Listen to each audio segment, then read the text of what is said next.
Yeah, the stock market. Stock market has lost $5 trillion in 3 weeks. Yes, Trump, he's the Ozempic of the economy. Wow. 5 trillion. Today, Greenland offered to buy us.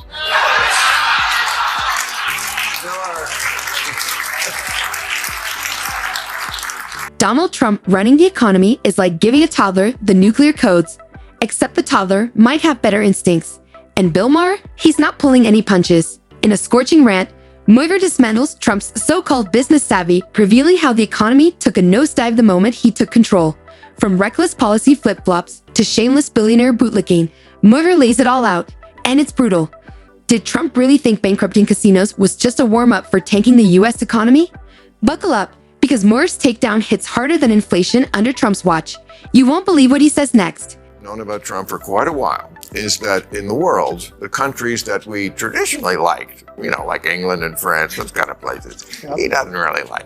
And the people that we traditionally didn't like Saudi Arabia and Russia, he likes. For example, there's I'm sticking with the Union, the former Soviet Union.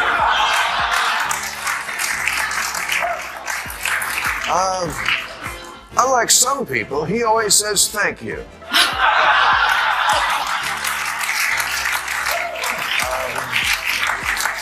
Europe, your ancestors left for a reason. If there's one thing Donald Trump loves more than plastering his name on cheap steaks, shady universities, and gold-plated toilet seats, it's pretending he understands the economy. But according to Bill Maher, the only numbers Trump can manage are the ones on his golf scorecard, and even those seem suspicious. The moment Trump got his tiny, ketchup-stained fingers on the economy, things didn't just go downhill. They flew off a financial cliff faster than one of his bankrupt casinos. Look at how the Republicans have changed. Oh. You said in your special, Trump got the White House again, but he's not going to get your mind. Yeah. How's that resolution holding up? Not that well. I gotta say it. Yeah. I also said I wouldn't pre-hate anything, which is true. I didn't pre-hate, but boy, does the hate come around quickly. I mean, has it been only a month? Yeah. It's been 1 month. 1 month. 1 month. I mean, I made a list. Like, here's what I already hate. Here's things I don't hate yet. There are things that, like, the idea that Gaza could be Dubai instead of this hellhole that it's been. Other people have suggested that by way of us taking it over. No. Starting a new American empire. No, this insanity of Zelensky is the dictator and Outrageous. This opposite day kind of shit with the Western Alliance. So that resolution is Bill Maher didn't waste a second exposing the financial circus that was Trump's economic leadership. Remember that magical era when handing billionaires massive tax cuts was supposed to help the middle class?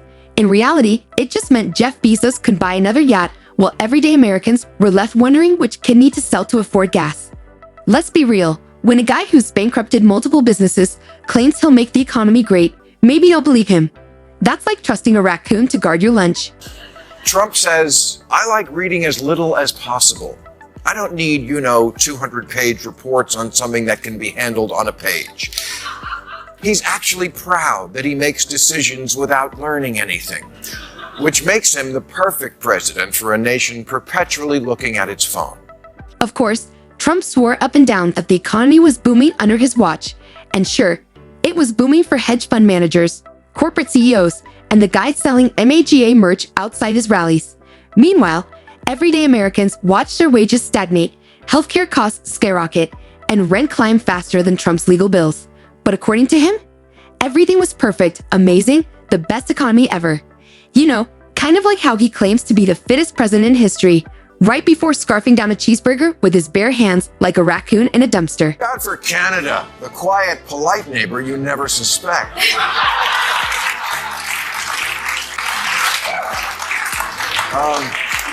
I want you to cut dictators some slack. Maher tore into the absurdity of Trump's economic policies, pointing out how the so-called business genius ran the country the same way he ran his casinos, straight into the ground with a big fat bankruptcy at the end. The man lost money running a casino. That's like failing a breathalyzer test at an oxygen bar. It takes a special kind of talent to turn a business model built to print money into a financial disaster, but somehow, Trump brought that same brilliance to America's economy. The result? A national debt explosion, skyrocketing living costs, and enough economic uncertainty to make a stockbroker cry. And then there were those famous tax cuts. Trump swore they'd be a game changer for the middle class. Spoiler alert, they weren't. Because in Trump's world, middle class means anyone with at least one private jet. He handed out tax breaks to the ultra-rich like they were loyalty points at a failing casino, while everyday Americans got just enough of a break to afford an extra pack of ramen. But don't worry, according to Trump, that money was going to trickle down eventually. You know, just like Trump University was going to provide a real education. What he's trying to tell us by continuing to do this dance.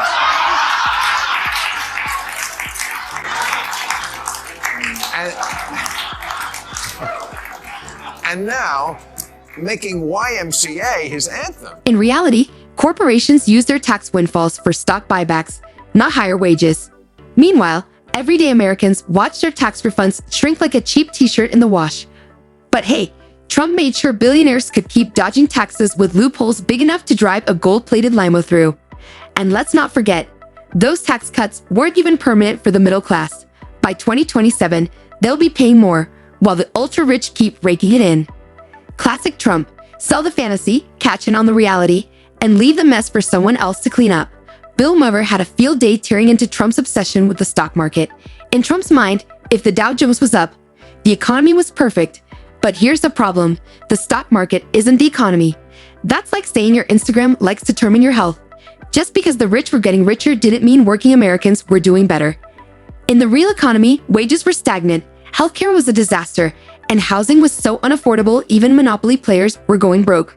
But Trump kept pointing at the stock market like it was some kind of magic scoreboard. And when it crashed, crickets. Not a word, just a flood of tweets blaming everyone but himself. Because if there's one thing Trump is consistent about, it's never taking responsibility for his messes. And Americans are like, but we need eggs. What else are we going to throw at the Teslas?